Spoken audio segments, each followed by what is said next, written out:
El arte gótico se desarrolló en toda Europa occidental desde finales de la Edad Media hasta la aparición del Renacimiento. A lo largo de todo este tiempo, el gótico fue evolucionando de distintas maneras según los países y las circunstancias históricas.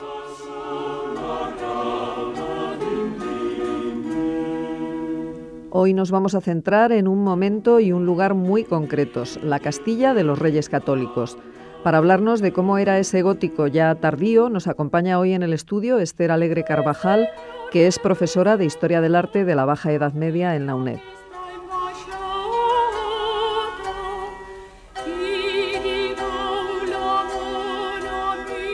Esther, muy buenos días y bienvenida a Sin Distancias.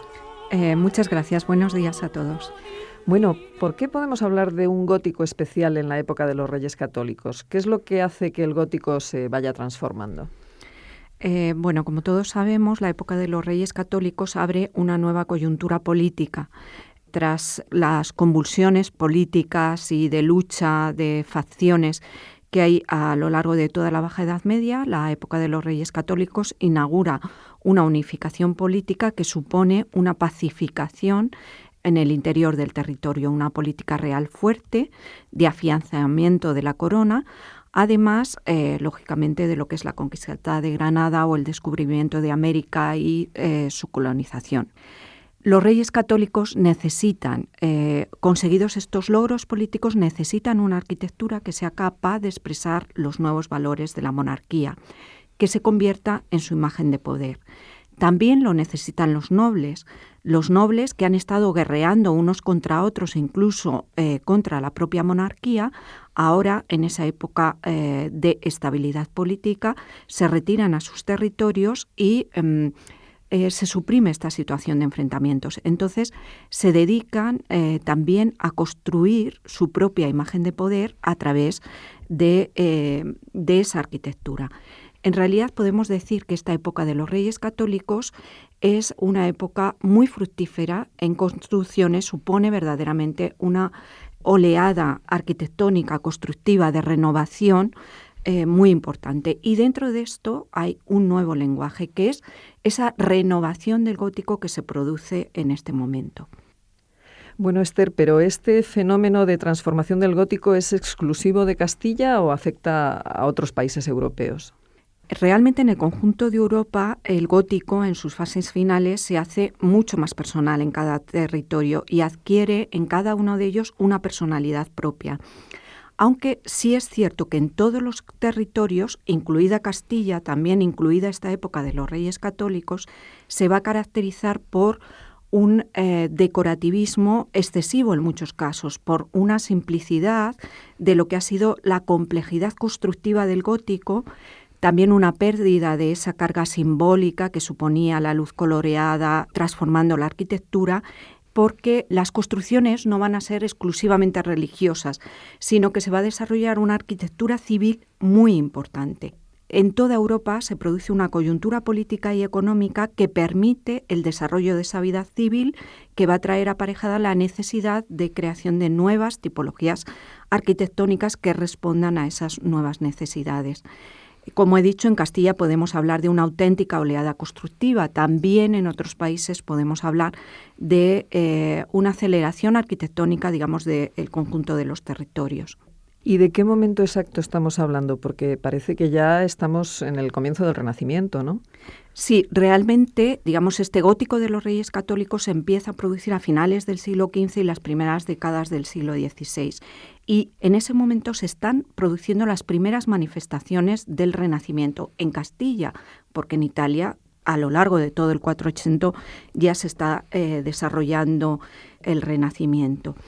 ¿Qué es lo que ocurre? Que hay esos dos lenguajes, el renacentista todavía muy limitado, pero ya incipiente, y ese tardogótico final supone una renovación arquitectónica importante.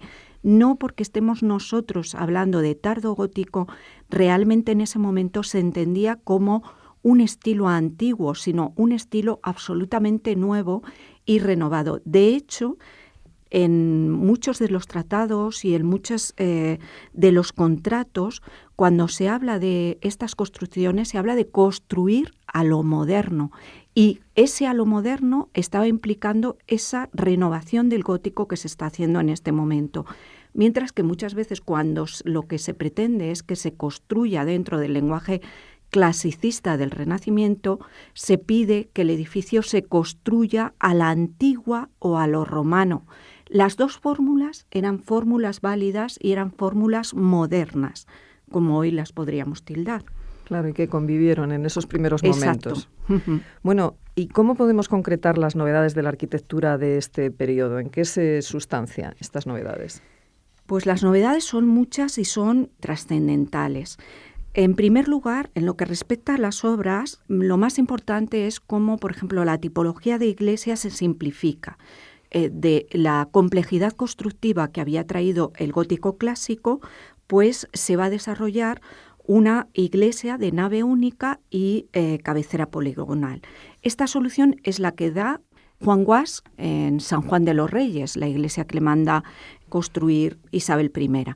Esta simplificación es fundamental porque esto lo que permite es que esa tipología se pueda trasladar tanto a construcciones tan importantes como puede ser la Capilla Real de Granada o las capillas funerarias de la nobleza como la del Condestable en Burgos o la de Álvaro de Luna en Toledo, pero también se puede trasladar a un montón de construcciones medias o menores, y esto permite la renovación de muchísimas iglesias parroquiales porque ese lenguaje constructivo es fácil de asimilar.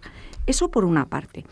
Pero además aparecen nuevas tipologías de edificios, ya lo hemos dicho antes, hay una arquitectura civil muy importante. Por ejemplo, aparecen la tipología de los hospitales tan importantes, el Hospital de la Santa Cruz de Toledo, o el de Granada, o el de Santiago, y nuevas tipologías que van ligadas a necesidades de los nobles, como es la renovación de la arquitectura fortificada o la aparición de palacios señoriales, pero plenamente ciudadanos, como puede ser el Palacio del Infantado, también construido por Juan Guas en Guadalajara para los Mendoza. Hay otro tema que es fundamental de este momento y es la relación que se va a establecer entre los arquitectos y los mecenas. Esto ya está implicando una actitud completamente renacentista. Los mecenas están en pleno contacto con los arquitectos y en realidad arquitectos y mecenas se están mezclando continuamente. Son las mismas personas. Y finalmente, lo que hemos dicho ya al principio, el uso de la arquitectura como un elemento determinante en la construcción de una imagen del poder, tanto para la monarquía como para la propia nobleza. La arquitectura, construir determinada arquitectura, les va a reforzar en su posición elitista y privilegiada sobre la sociedad. Muy determinante, además separándose siempre que pueden de la Iglesia, que había sido el estamento privilegiado en épocas anteriores. Bueno, Esther, lo que se ve es que hay artífices determinantes en este gótico final, ¿no? Desde luego que sí, hay unos artífices muy concretos que se están mezclando continuamente. Son tanto los arquitectos como los mecenas. Los arquitectos van a estar muy ligados a ese grupo, a esa familia de arquitectos hispano-flamencos que llegan, ¿no? Ahí estará Juan Guas, al que ya he nombrado en varias ocasiones, estarán Antón y Enrique Gas, ligados a Janequín de Bruselas, ligados a todos esos arquitectos que en realidad forman una gran familia y que vienen actuando, desde esa mitad del siglo XV, vienen actuando en Castilla.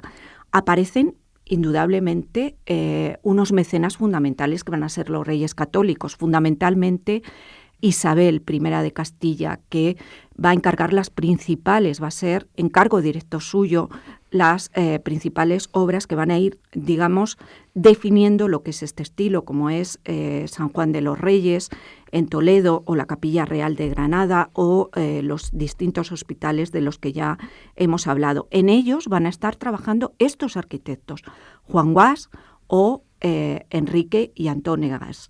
Y muy importante van a ser dos familias nobiliarias en este primer momento. La de los Mendoza, que encarga a Juan Guas su palacio en Guadalajara, el Palacio del Infantado, o que encarga la renovación de lo que es la arquitectura fortificada en la transformación del castillo de Manzanares el Real, pero también los condestables en Burgos. Pero no podemos olvidar que la mujer del condestable es una Mendoza. Estamos ligando las mismas familias, los mismos arquitectos, que están trasladándose de un sitio a otro conforme se les van haciendo los encargos. Pero hay importantes lazos de unión, tanto entre los mecenas como entre los arquitectos. Me gustaría, Esther, que nos hablases un poquito más de esta familia tan interesante de los Mendoza. Bueno, realmente es muy interesante porque supone la parte de renovación de este gótico final en lo que atañe a las tipologías y la arquitectura de la nobleza. Ya he mencionado esas dos obras tan significativas como va a ser el Palacio del Infantado, que supone una novedad fundamental. Es un palacio completamente ciudadano, ni siquiera tiene torres en las esquinas, tiene una tipología de cubo cuadrada con un patio central cuadrado, muy ligado a las tipologías que en el 480 se estaban desarrollando en la propia Florencia. Pero a estos nobles les corresponde también la arquitectura de ese primer Renacimiento que hemos dicho que convivía con este gótico final. Podemos decir que son modernos en un doble sentido. Son modernos porque están renovando ese gótico final y son modernos porque son los introductores de ese nuevo lenguaje absolutamente diferenciado que es el clasicismo renacentista que sí se estaba desarrollando en Italia. O sea que podemos decir que este palacio es un ejemplo de los dos estilos predominantes en este momento. Indudablemente su lenguaje arquitectónico es tardogótico, pertenece a esta renovación del gótico final, a este decorativismo, a todas estas características que estamos hablando, pero su tipología, su estructura, sí enlaza directamente con lo que es esta renovación absoluta que supone la llegada de los lenguajes clasicistas del Renacimiento. Esther, muchas gracias por acompañarnos hoy en Sin Distancias para hablarnos de este gótico final que se hizo en la Castilla de los Reyes Católicos y del que este Palacio del Infantado que acabas de describirnos es uno de sus mejores ejemplos. Muchísimas gracias a todos.